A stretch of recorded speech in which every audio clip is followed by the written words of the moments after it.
So without any further ado, let's go to the Maserati, the Mainline Sports Hotline, and welcome into the locker room the purveyor of the FastLaneHandicapper.com, Jeffery Nash. Good morning, Jeff. Hey, good morning, Billy. How are you guys doing? So before we get started, Jeffery, I want you to tell me exactly how do I hit that all thing? What do I got to do? Can you do it online, or could you have to go to an off-track betting thing to do that? You could do both. And what I had suggested to my readers on my website is that in the Kentucky Derby in particular, it is almost impossible to handicap. Anything can happen when you have 20 horses that are running, and that's exactly what happened here. So what I had recommended to my readers is that they select two of the horses that they liked. I liked the horses Epicenter and Zandon, and to couple those two horses with all the other horses in the race, never believing that Rich Strike would be that other horse, but he was included in my all bet, and consequently, I won the trifecta. That's great. And I know, the next day, like I said, you sent me an email, and I did read your email on the air because, you hear a story. I mean, the horse was replaced, the 20 horse was replaced by Rich Strike with like 10 minutes to go before post time? Well, day before, when the number 20 horse had scratched from the race, gave the 21st horse the opportunity to step in its place. I thought it was right before the race. No, it was the day before. Oh, it was the day before. Okay, my bad. All right, so still not a lot of time. Yes, not a lot of time. Race and, yeah. All right, Jeffery Nash, you do have a great website. You're the purveyor of FastLaneHandicapper.com. It gives you a really good breakdown. You really lay it out about the horses. You handicap the race. I know that you like Epicenter. Obviously, this horse is the best horse in the field. Let's have you go horse by horse, or give us who you think is going to win, place, and show. Yeah, in this race, Epicenter, who finished second in the Kentucky Derby, in my view, is the best horse in the race. And sometimes it just comes down to picking the best horse to win. This race, I think, sets up perfectly for Epicenter, the way he runs his races. You will have early voting, the number 5 horse running out in front with the 7 horse, and maybe the 3 horse. Those horses are going to vie for the early lead, but early voting, an inexperienced horse, but with great promise, has run 3 times prior, finished first twice, missed by a neck in the Wood Memorial his last time out, but really an outstanding speed horse. But what I see happening here is, as early voting is going to run for the lead, try to wire this field, Epicenter will be poised right behind him. We'll track him around the track, and come the stretch, Epicenter, being the better horse, will win the race. We're talking with Jeffery Nash, FastLaneHandicapper.com. Now, the Preakness is 1 mile and 3/16, which is a little bit longer than the Kentucky Derby. These horses, I guess that's why Rich Strike isn't running, because he's preparing for the Belmont. Yeah, Rich. I think the owners are realistic. They got a miracle race out of Rich Strike. The jockey, Sonny Leone, won his first stake race at the Kentucky Derby, which is just amazing. They are going to hold out for the Belmont. I am not a fan of racing's decision to run the Preakness only 2 weeks after the Kentucky Derby. These horses do not run 2 weeks apart. It is extremely grueling, I think somewhat dangerous. And if an owner has the opportunity to skip the Preakness for whatever reason, in this case, they've decided to do that in favor of the longer Belmont Stakes, which is more suited for a Rich Strike coming the stretch drive. Yeah, because, it's Michael, Jeff. You watch that race at the Derby, Rich Strike seemed like he still had a lot in it as a horse running. He wasn't slowing weaving down. In and out of, it wasn't like he just came from the outside. Did you see the way he was weaving in and out of all the other horses to get to the front? Yeah, I think they're setting it up perfectly for the next race. But getting back to this one, Epicenter, in my mind, literally should have won the Derby. And if you look at, they say a couple mistakes that maybe the jockey made that made an opening for Rich Strike to take the inside. But on this one, tell me a little bit, because I keep going back to the Kentucky Oaks when I was watching The Secret Oath. And it seems like that horse has the ability to like sit off the pace and then come on late at the end. And that, for a fan, that's what I love watching when I'm not there and you're on TV and you just see a horse like a Rich Strike from the last match. Yeah. What do you think about the Secret Oath?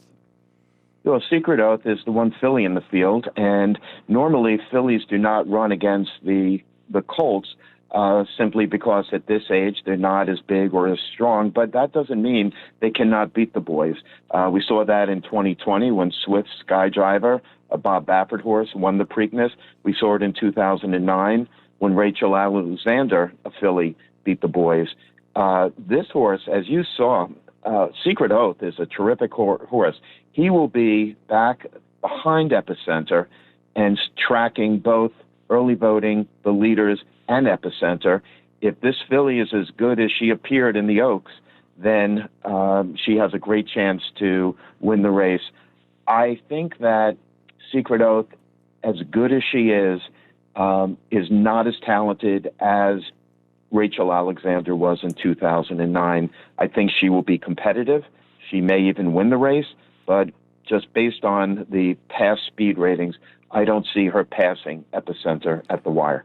Jeff, question for you. How about with the, do you ever look at not just the horses, but who the trainers are? Like with Secret Oath, you got Lucas. You know, everybody knows Wayne Lucas. Does that mean something to you? It does. Some of the trainers are just outstanding in getting these horses ready for these big races. You know, Bob Baffert, of course, was the standard bearer for great trainers getting the horses ready. Of course, they caught him cheating, and that might have been a reason. And that's why he's not running. The horse, the 7 horse in this race, Armagrac, is a Baffert-trained horse, is now under the training of Tim Yakin, who's also a good trainer, but some of the trainers just know how to get these great horses ready for these big races. You know, one horse that's really intriguing here is trained by Ken McPeak, and that's the 2 horse. Lightly raced, only won an allowance race in its history, but Ken McPeak is a terrific trainer. If I see he is interested in putting one of his horses in the Preakness, I take it seriously because I know that horse will be ready to run. We're talking with Jeff Nash, FastlaneHandicapper.com. Check out the website. It's really, you really get right to it. It's an easy read. You can see specifically who Jeff likes. Jeff, what about, so there's only 9 horses running in this race. Does that make it easy for an Epicenter to win? Yes, it makes it easier for any of the horses actually to win, because in the Kentucky Derby, where you have 20 horses running, so many variables can turn a strategy on its end.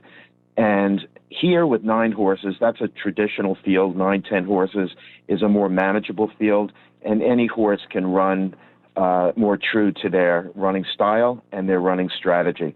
And that's why I believe Epicenter, albeit the favorite here, will run the race that he likes best to do. And, you know, you said that it could be dangerous to have these big competitive races so close. Why don't they spread them out? Yeah, that's a really good question. I suspect that it's tradition. Money too. To win. Yep. The Belmont is 3 weeks from today, but even still, 5 weeks, to have 3 grueling races in 5 weeks is very, very challenging. I would hope that one day they'll change it and that tradition should give way to safety. So once again, make sure I'm going to do what you did. I'm going to try to get it in. So you pick 2 horses, then you hit the all, and then you get all. Yeah, it's a lot less expensive when there are only 9 horses. So that's one way to do it. One of the problems with betting the all, and this is a bettor's issue, that if the favorite does win, so Epicenter, we expect Epicenter to go off no greater than 2-1, maybe 8-5, 6-5 in the early morning odds. Right. When you bet the all and you have to bet all the other horses, it diminishes the amount of money that you will ultimately win, because with the favorite winning the race, the payout is not as great. When you had been 80-1 shot, like we had in the Kentucky Derby winning, well, then that's when you get a $7,500 trifecta for a 50-cent bet. So that was a 50-cent bet, Jeff? Well, it's 50 cents for that bet, but if you're going to bet the all in the Derby, it would cost $100. So it's not only a 50-cent bet. Right, But right. The That's bet a pretty that good won was investment. 50 cents. Well, for 20 cents, you could have hit the superfecta, and that paid $31,000. Oh, So my there you go. God. Really? Yep. But you have to foresee an 80-1 shot win. I have seen the race, that Kentucky Derby, 1,000 times. I've looked at that race from every angle. I've looked at the sheets. I still don't believe Rich Strike won the race. So you never know. That's why they got to play the game. That's why they got to run the race, Jeffrey Nash. Absolutely. We got to get Louis Capelli. When's his horse going to come in? I heard he's still around in the final turn. Hey, Lou is a great handicapper. That's why on my website we include Lefty Louie to make those picks. He is a terrific handicapper and a good racing partner. And he's also a great guy. And Jeffrey Nash, you are too. We really enjoy having you handicap the races for us. We love when May comes along. We know we're going to talk with Jeff Nash from FastlaneHandicapper.com. Have a great rest of your weekend. Enjoy the Preakness. Great. Thank you. Thanks for having me on. I really appreciate it. All right, there he is, Jeffrey Nash on the Maserati, the Mainline Sports Highlight.